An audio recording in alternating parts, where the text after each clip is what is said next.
বিএনপির ৪৭তম প্রতিষ্ঠা বার্ষিকী উপলক্ষে আমরা ভোলা থানা বিএনপি আয়োজন করেছি একটি বক্তৃতা প্রতিযোগিতার। আমরা প্রত্যেক বছরই চেষ্টা করি গঠনমূলক কোনো অনুষ্ঠানের আয়োজন করতে। তো এবার মনে হয়েছে আমাদের নিজস্ব মানুষদের মধ্যে কিছু ইতিহাস জানা প্রয়োজন, কিছু মানুষের সচেতনতা বৃদ্ধি করা প্রয়োজন, এবং সেটার উপায় হিসাবে আমরা খুঁজে বার করলাম যে এই প্রতিষ্ঠা বার্ষিকীতেই বিএনপি যেন একটি অনুষ্ঠানের আয়োজন করে, সেটা হচ্ছে বক্তৃতা প্রতিযোগিতা।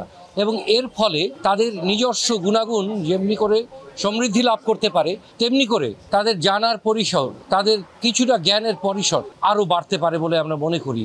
আমরা থানা বিএনপি এই কার্যক্রম শুরু করেছি বেশ কিছুদিন আগে থেকে।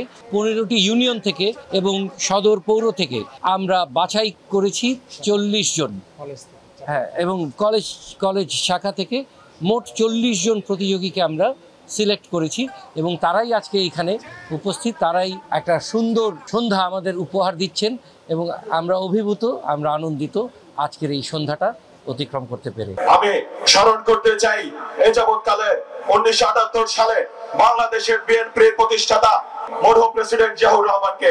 আমার ভাইয়েরা রক্ত দিয়েছে, রাজপথে নেমেছে, ছাত্র ভাইয়েরা তাদের সর্বোচ্চ ভূমিকা নিয়ে যে আন্দোলন সংগ্রাম করেছে, তার পরবর্তী সময়ে আমরা এই বাংলাদেশকে আবার নতুন প্রজন্মে ফিরে পেয়েছি।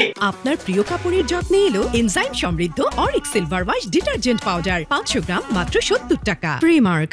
বাঙালিরা তামাম, বাঙালিরা ভয় পায় না, বাঙালিরা সর্বদা যুদ্ধ জয় করে আসতে পারে। প্রেসিডেন্ট জিয়াউর রহমান ছিলেন এমন একজন ব্যক্তি, সে শুধু প্রেসিডেন্ট ছিলেন না, তিনি ছিলেন আমাদের একজন স্বাধীনতার ঘোষক, একজন দক্ষ সৈনিক ও একজন দক্ষ সংগঠক।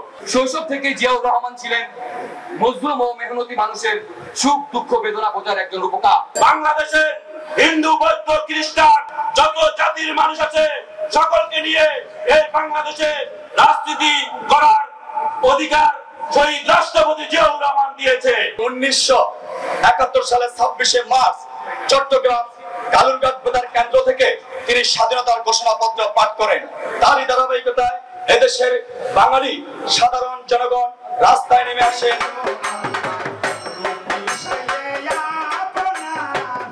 বিএনপি পরিবারের পক্ষ থেকে আপনাকে নিক্ষুদ্র একটি ভালো থাকবেন।